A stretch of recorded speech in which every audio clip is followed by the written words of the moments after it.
Hello, my name is Michelle, and I recently took down my witnessing videos or testimonials, um, and so I feel like I need to really start putting them up.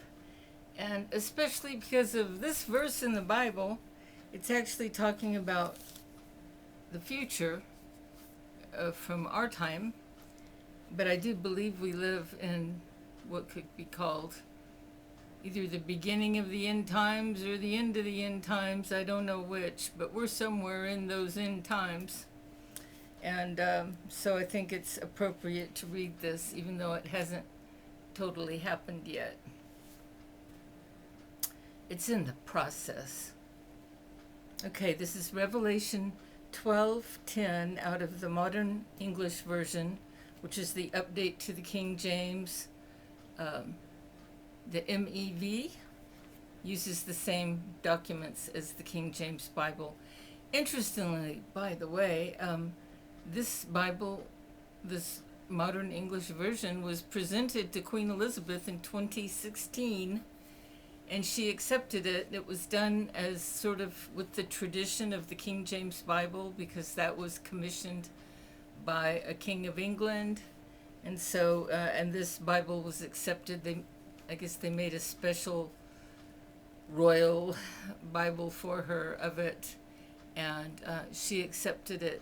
And so it literally is the update of the King James Bible, even officially.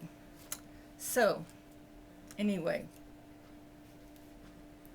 it's not perfect. No English translation or any translation is perfect. You got to go to the source, but it's a lot easier to understand for most of today's people. So that's why I'm reading out of Revelation 12:10 out of the MEV.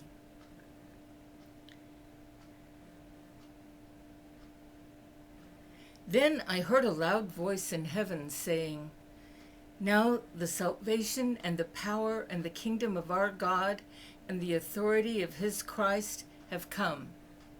For the accuser of our brothers, who accused them before God day and night, has been cast down. They overcame him by the blood of the Lamb and by the word of their testimony, and they loved not their lives unto the death. Therefore rejoice, O heavens, and you who dwell in them. Woe unto the inhabitants of the earth and the sea, for the devil has come down to you in great wrath, because he knows that his time is short." Basically, that's just a really quick indication of what the Bible prophesies, and I do believe God's word, the Bible, is true. And so clearly in the very last days, there's a lot of spiritual warfare, most of which cannot be seen with physical eyes or even with carnal minds. In other words, minds that say, well, I don't believe it if I can't touch it and feel it and see it. And I think the only people who really say that are people who have not experienced life on the more spiritual dimension, because it's definitely there. I mean, there's no question about it, and it's clear that a lot of people are waking up to that fact, at least, although a lot of people are unfortunately going to being deceived by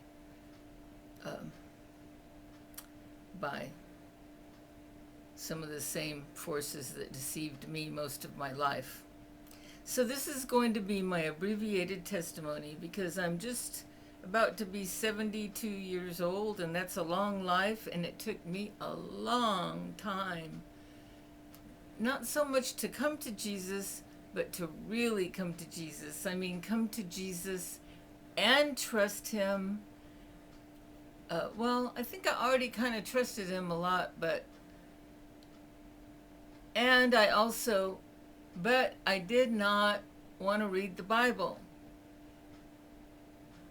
I started reading it, but that'll be part of the testimony. So I'm going to leave that out so I can go into my what should be an abbreviated testimony. And believe me, if this is under 30 minutes, for me, that's abbreviated. And then later I'll give longer versions, probably cut it in sections of my life and the different ways that I was deceived and the different things that I experienced. You know, there were some good things too. So, I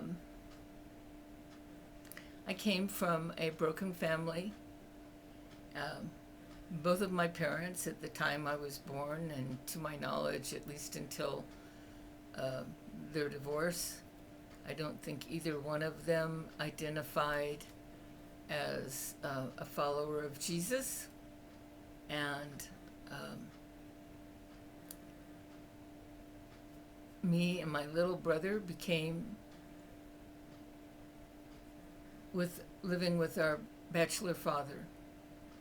My mother gave him full custody because her new husband did not want, he just didn't want to have anything to do with her previous children. Let's just put it that way. So anyway, my father, and she was never a mothering mother. She was somebody who came from a background that was it caused her to be extremely narcissistic. And I think a lot of people are caused to be that way when they're put in very, very bad situations as a child, and I know she was. So I don't say any of these things to dishonor my mother or father. I honor them very much because both of them had a lot of really good qualities, and they're both passed away now. And so anyway, I grew up the very first few years, being babysat by my grandparents and my uncle, who was 8 years old. And I don't remember much of those years. I do remember my grandfather, and I do remember that I very much believed in God, and I don't know who told me about him, but it had to be either it was probably my grandfather, because he really adored me. And which was funny to hear later in life, that nobody adored him and he didn't adore anybody. That was what everybody told me. So that we had some kind of special connection that kind of reminds me of that movie Heidi, where the grumpy old man and the little girl, and they get a connection and nobody can believe he's being so nice to her. I guess that's how my grandfather was. But he wasn't around for very long. He passed away when I was 3. I was young enough to accept that as a part of life. It didn't, I certainly missed him, but I didn't, I was young enough that it wasn't the trauma that a lot of people have with when people pass away. Okay, so anyway, somebody told me about God, and I'm sure about it because I remember a lot of the thoughts I had when I was 3 or 4 years old. And I remember having a picture of God up in the sky, and he was making people out of clay. And of course, with my 3-year-old mind, I only knew how to think of it however the way a little kid would think of it. And I just thought he molded us out of clay and then somehow kind of threw us down to the earth. Which in a way, I guess, is what happens, but just that was my child's version of it. But I always believed in God. It always felt right to believe in God. I didn't really get all that curious about him for a while, but I believed in him, and I was curious about death. And the first poem prayer I was ever taught was one that was very common back when I was a little kid, which was in the early 50s. And that was, "Now I lay me down to sleep. I pray the Lord my soul to keep. If I should die before I wake, I pray the Lord my soul to take." And I can tell that at that time in my life, by that time I'm thinking of when I was about 5, my parents had moved to Southern California. We started out in North Texas, but they had moved to Southern California, and every night I would say that prayer, but I had a different perspective than I think I would have given myself about death. I was very curious about it and I couldn't figure it out.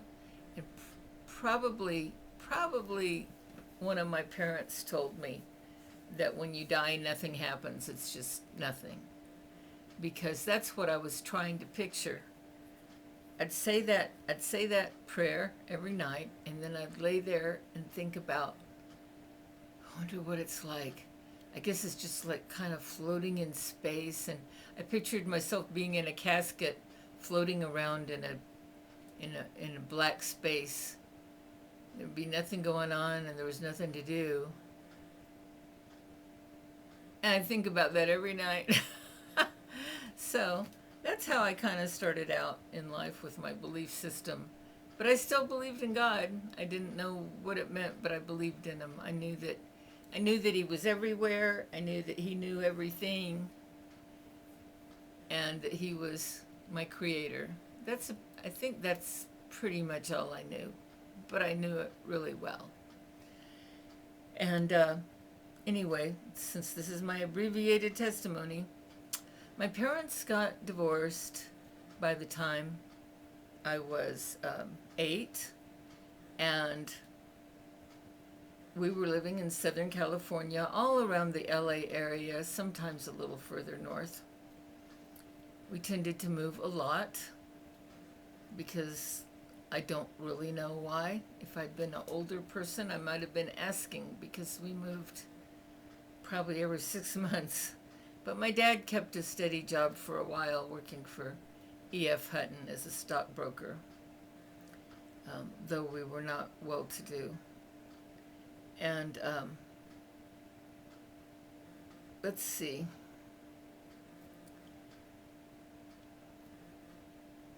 I felt a lot of pain. I felt a lot of pain after the divorce, because I wasn't our mother came to see us one time,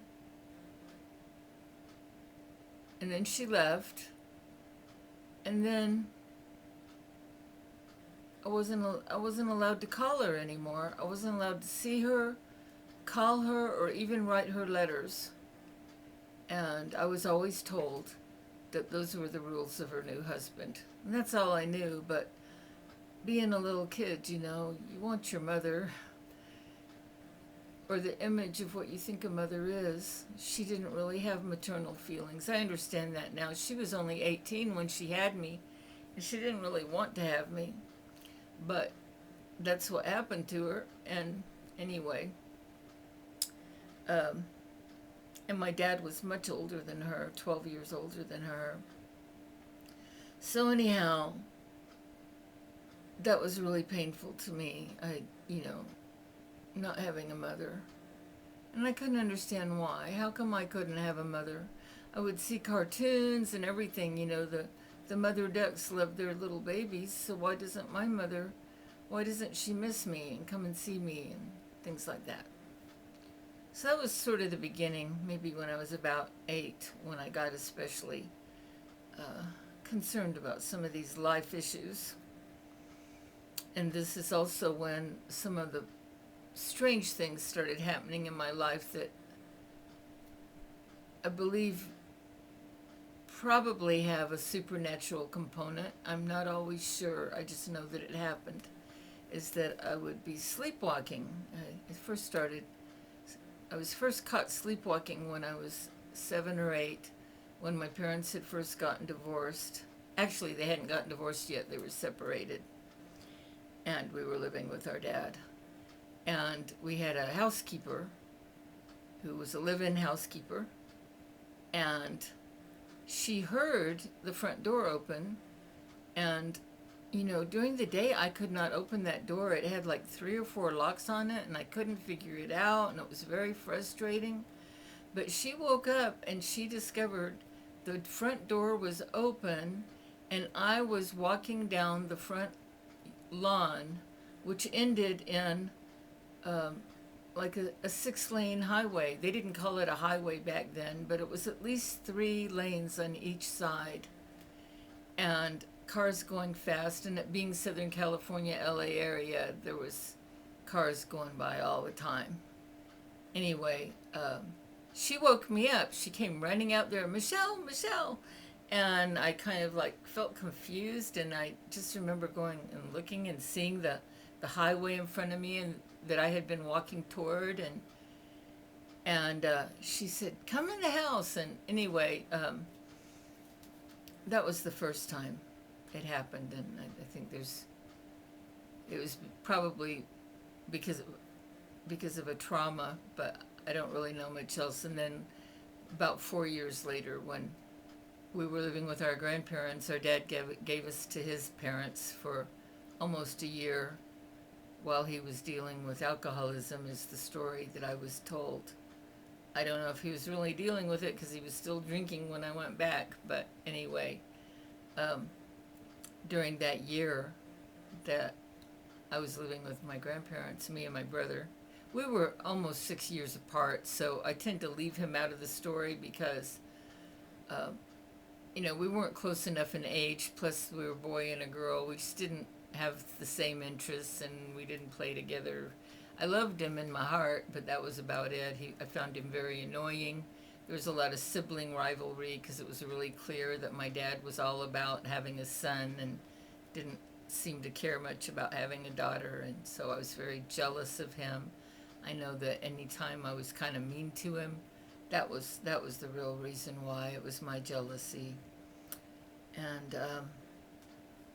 anyhow, while we were living with my grandparents there, they went to church 3 times a week. Southern Baptist, Calvary Baptist Church is where we went. And clearly they had talked to my father, and he had told them that he accepted that they would bring us to church, but they were not to try to get us to become a Christian. That's just really clear to me, that they had some kind of agreement like that.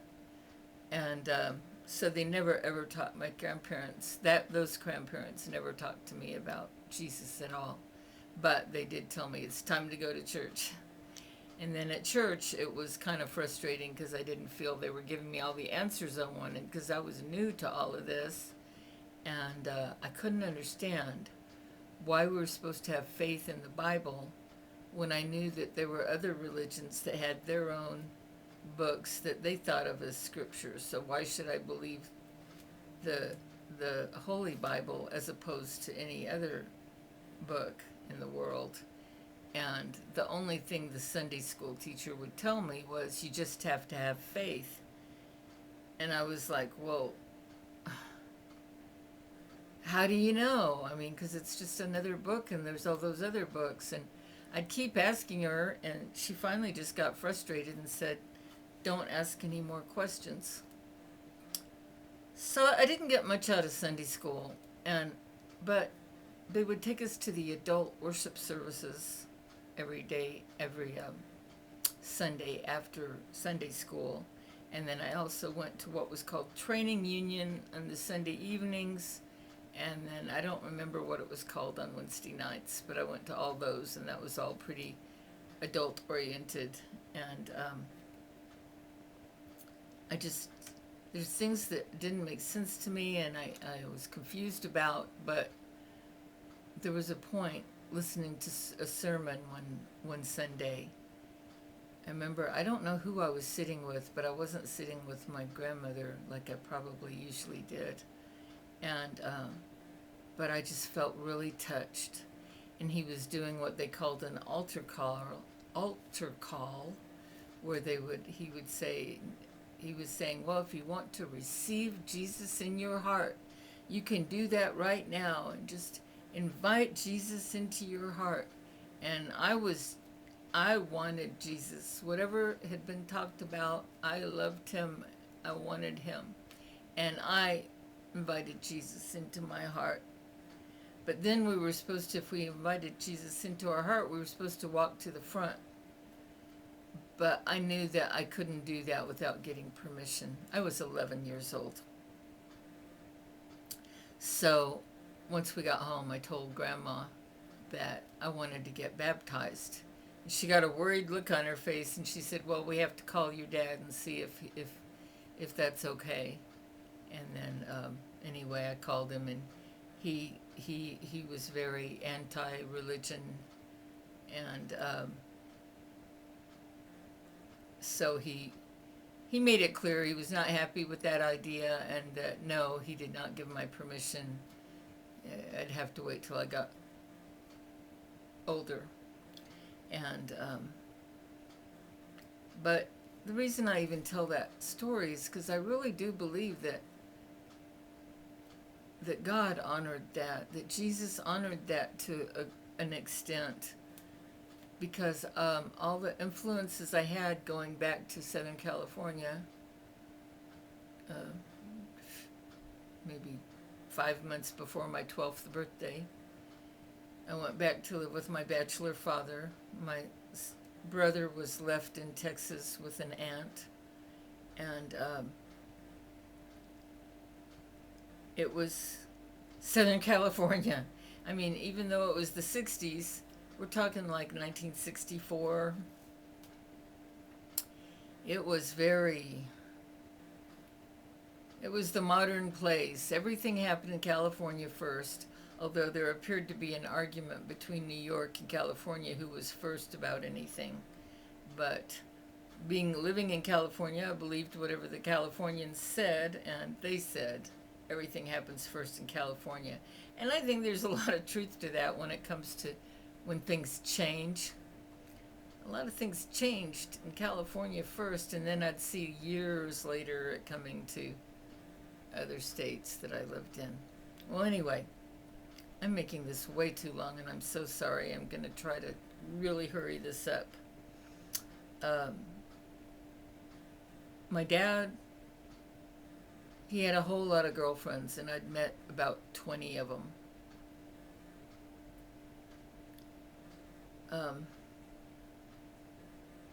And there was one that I liked that I met when I moved back to California to live with my dad. She was really nice. But I already had a favorite. I already had a favorite girlfriend of his that I wanted him to marry, because it was probably mostly because she had a daughter that was about my age that I got along with really well. And every night we slept in the same bedroom. We lived in a small, it was not a very big apartment with just one bedroom.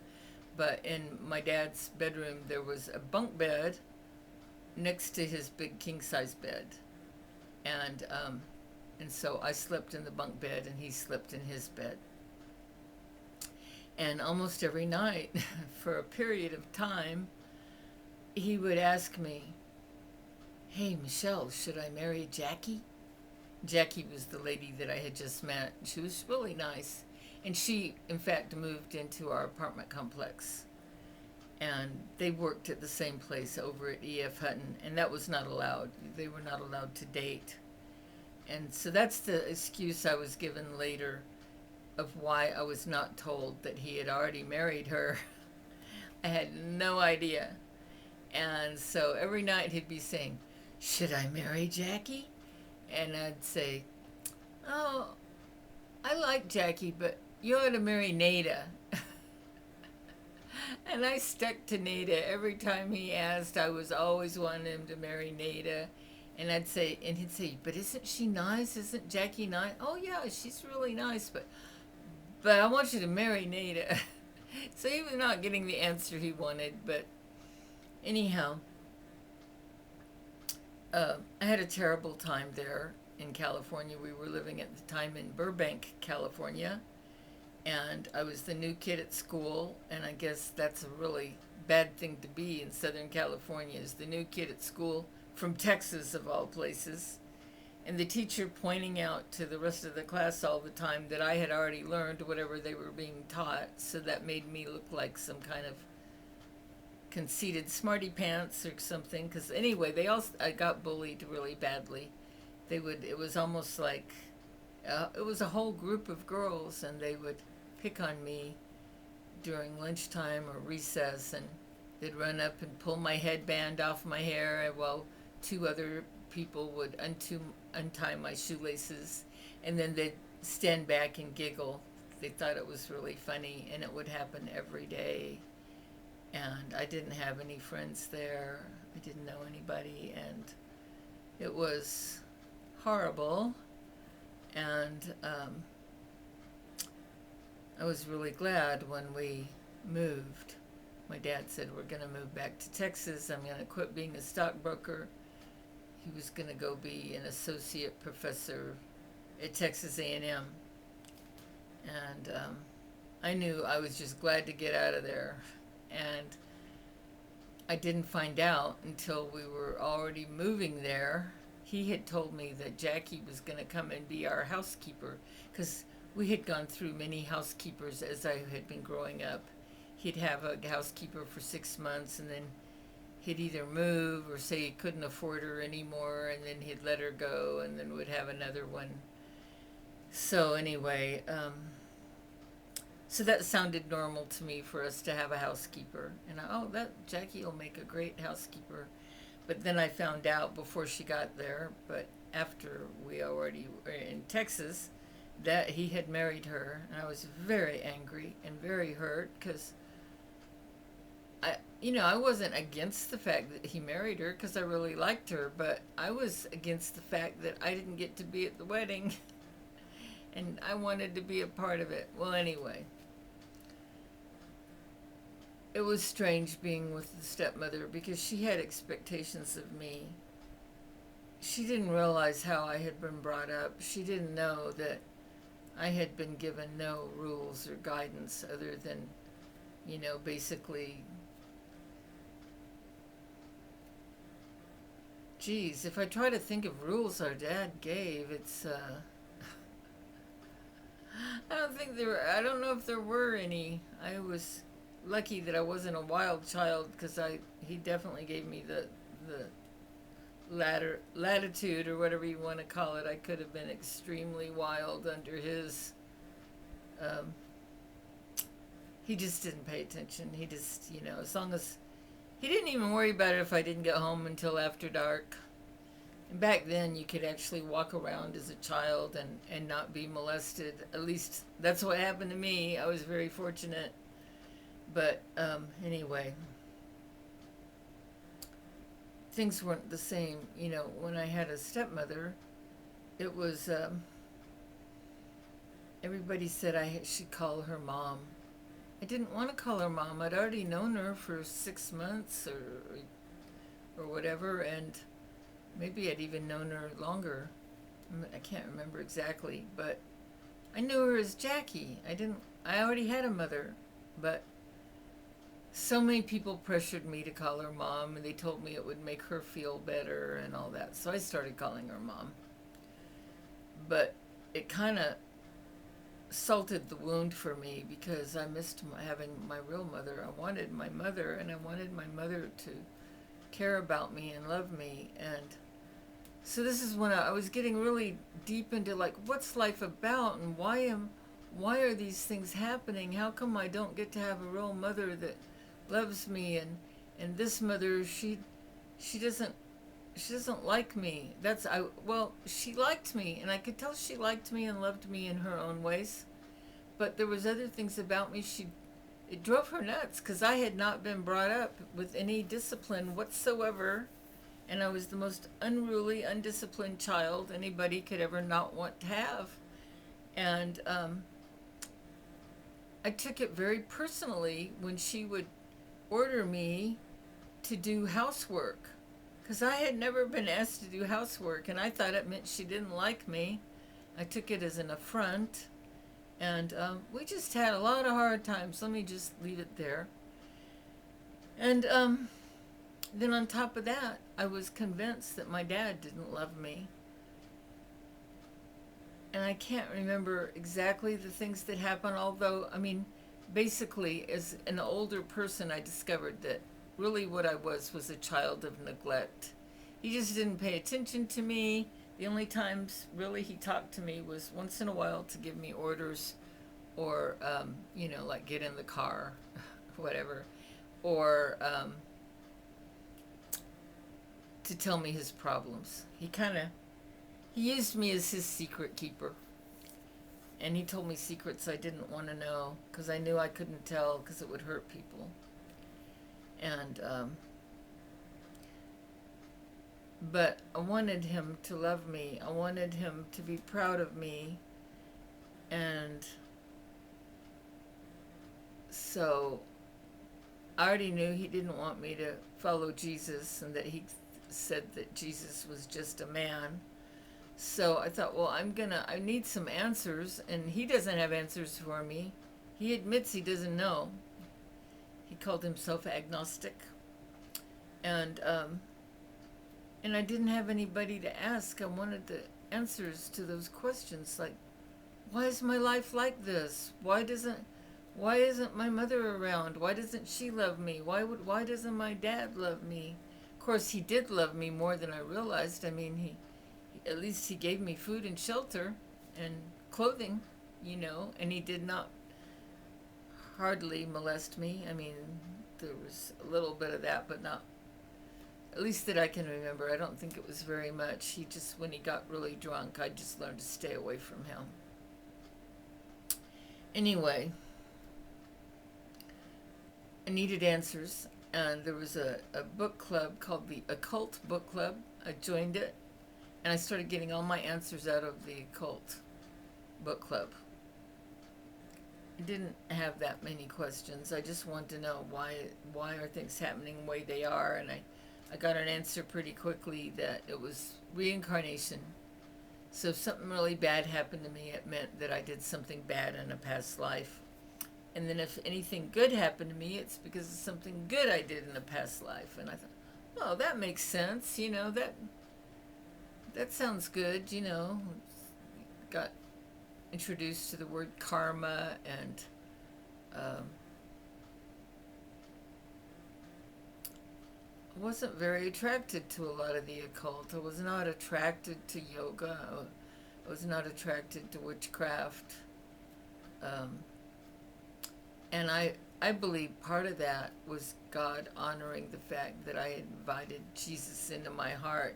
I believe the Holy Spirit was there for me in a way to influence me at least equally with whatever demonic influences were around me, especially when anything was dangerous. I really believe that because, and then as I got older, I did a lot worse sinning. I didn't even know they were called sins. I